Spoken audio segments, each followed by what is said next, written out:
16-күн. Ата кусалыгы. Кыска убакыттын ичинде Мухаммеддин аты ооздон оозго алынды. Көргөндөр ага таң калышты. Анын сый урматы, тарбиясы жөнүндө ар жерде айтылып жатты.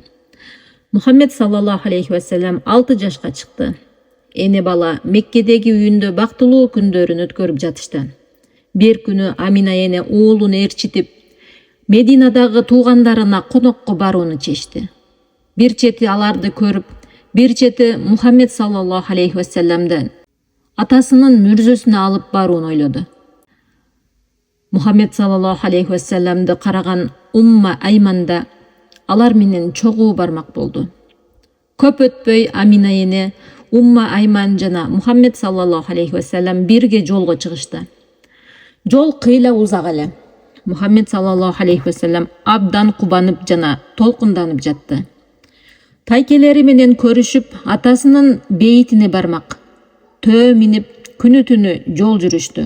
Бир канча күнгө созулган сапардан кийин Мединага жетишти. Медина жапжашыл кооз шаар эле. Тайкесинин үйүнө келишти.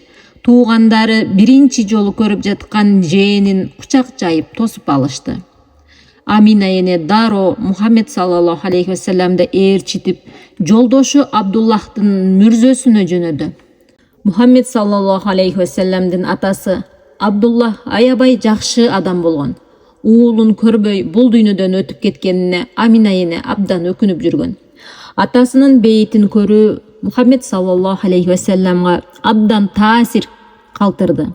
Ким билет, атасы тирүү болсо, аны кандай гана жакшы көрмөк. Аны урматтап, бир айтканын эки кылдырбайт эле. Ал негедир акырын ыйлай баштады. Баласынын ыйлап жатканын көргөн апасы аны бооруна кысып кучактады. Көз жашын аарчып, сооротту. Андан соң бирге ал жерден кайтышты. Мухаммед саллаллаху алейхи вассалам атасын абдан сагынса да, анын бул дүйнөдөн да сон бир жерде экендигин ойлоп, бактылуу болууга аракет кылды.